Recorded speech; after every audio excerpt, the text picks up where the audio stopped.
साल 2015 बिहार का राघोपुर विधानसभा सीट। यही वो सीट है जिसने बिहार की सियासत में एक नया चेहरा भेजा था, तेजस्वी यादव का। पहली बार इस सीट से जीत दर्ज कर वे विधानसभा पहुंचे थे और अब 10 साल बाद 2025 में तेजस्वी यादव एक बार फिर राघोपुर से चुनावी मैदान में हैं। नामांकन दाखिल कर उन्होंने साफ संदेश दिया कि जंग अभी बाकी है। राघोपुर ही वो सीट थी जिसने लालू प्रसाद यादव के छोटे बेटे तेजस्वी यादव को पहली बार विधानसभा तक पहुंचाया। यहीं से शुरू हुआ तेजस्वी का सियासी सफर, जहां उन्हें मिला लालू के वारिस का टैग। साल 2020 में भी तेजस्वी ने इसी सीट से जीत दर्ज की और बिहार विधानसभा में मुख्य विपक्षी नेता बने। उनकी लोकप्रियता बढ़ी, भाषणों में निखार आया और जनता के बीच उनकी छवि युवा नेता के रूप में मजबूत होती गई। अब 2025 के चुनावी मौसम में तेजस्वी यादव फिर उसी राघोपुर की धरती पर खड़े हैं। नामांकन दाखिल हो चुका है, जनता की नजरें टिकी हैं। क्या तीसरी बार भी राघोपुर तेजस्वी का गढ़ साबित होगा? इस बार मुकाबला सिर्फ एक सीट का नहीं, जनादेश, विश्वास और विरासत का है। तेजस्वी के सामने चुनौती है अपने 10 साल के राजनीतिक सफर को जनता की उम्मीदों में तब्दील करने की। बिहार में राजनीति कोई दिल्ली की तरह नहीं चलती भाई। यहाँ नेता नहीं, परिवार चलता है और उस परिवार का सबसे चर्चित नाम तेजस्वी यादव। लालू यादव के छोटे बेटे। कुछ लोग कहते हैं कि राजनीति में अब बाप से बड़ा चेहरा बन चुके हैं। कभी क्रिकेट के मैदान में बल्ला घुमाने वाले तेजस्वी अब मंच पर माइक घुमाते हैं। पहले आईपीएल में डगआउट में बैठे रहते थे, अब पटना में विरोधी दलों को आउट करते हैं। 2015 में जब पहली बार राजनीति में उतरे तो सबने कहा लालू का बेटा है, कुछ दिन घर में बैठ जाएगा। लेकिन जनता ने कहा न, ये लड़का में कुछ बात बा।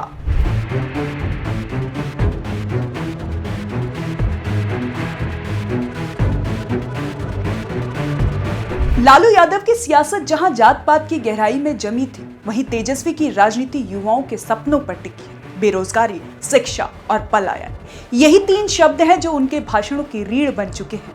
तेजस्वी की खासियत यह है कि वो बोलते हैं तो जनता सुनती है। ठेठ देसी लहजा, जनता की भाषा और एक अलग किस्म का आत्मविश्वास। तेजस्वी यादव की पहचान आज सिर्फ लालू के बेटे की नहीं है, बल्कि बिहार के नौजवानों के लिए एक नई सोच है। वो सोच जो कहती है सत्ता नहीं, सिस्टम बदलना है। आज की तारीख में तेजस्वी यादव राष्ट्रीय जनता दल यानी आरजेडी के सबसे अहम चेहरे हैं। नीतीश कुमार की सरकार में वो उप मुख्यमंत्री भी रह चुके हैं। तेजस्वी की शुरुआत राजनीति से नहीं हुई थी, शुरुआत हुई थी क्रिकेट से। 8वीं पास करने के बाद पढ़ाई छोड़ दी, दिल्ली से आईपीएल टीम में खेले और आईपीएल में दिल्ली डेयरडेविल्स का हिस्सा भी बने। पर बल्ला चला नहीं, किस्मत भी ज़्यादा साथ नहीं दी। फिर पिता लालू यादव ने कहा, बेटा अब मैदान बदलेगा, बल्ला नहीं, जनता के दिल जीतने। बस यहीं से शुरू हो गया तेजस्वी यादव का राजनीतिक सफर। पिता मां दोनों बिहार के मुख्यमंत्री रह चुके थे, लिहाजा भले ही क्रिकेट के पिच पर फेल हो, राजनीतिक पिच पर तो उन्हें पास होना ही था। जमी जमाई विरासत थी, पिता लालू यादव का भरोसा और सामने जातीय गणित की वो भीड़ जो आज भी यादव नाम सुनते ही खड़ी हो जाती है।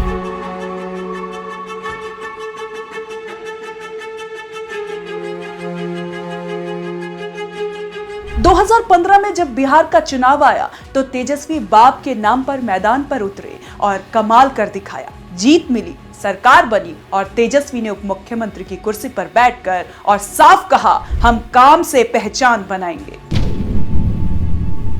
लेकिन भाई, बिहार की राजनीति आसान कहां है। यहाँ विकास से ज्यादा बयान चल जाते हैं और काम से ज्यादा जात पूछ ली जाती है। तेजस्वी यादव को भी सीखना पड़ा कि जनता का दिल जीतना किसी T20 मैच जैसे जीतने की जैसा नहीं है। धीरे धीरे उन्होंने खुद को लालू के बेटे से तेजस्वी यादव बना लिया। भाषणों में वो ठेठ अंदाज, भीड़ में वो जोश और बातों में वो आत्मविश्वास, जिसने विरोधियों को सोचने पर मजबूर कर दिया कि ये लड़का अब राजनीति का खेल समझ चुका है। बिहार की राजनीति में अब मुकाबला दिलचस्प हो गया है। एक तरफ नीतीश कुमार सियासत के बूढ़े मगर बाबू, जिन्होंने गठबंधन का ऐसा खेल रचा है कि कोई भी पार्टी आज उनसे बेखबर नहीं रह सकती। और दूसरी तरफ तेजस्वी यादव, जो कहते हैं कि अब वक्त है बदलाव का। नीतीश का तजुर्बा पुराना है, लेकिन तेजस्वी की भाषा नई है। नीतीश विकास बोलते हैं, तेजस्वी रोजगार बोलते हैं। एक तरफ कुर्सी का अनुभव, दूसरी तरफ भीड़ का उत्साह। बिहार की गलियों में आज यही सवाल गूंजता है, क्या पुराना अनुभव नई उम्मीद पर भारी पड़ेगा? 9 नवंबर 1989 को तेजस्वी का जन्म हुआ।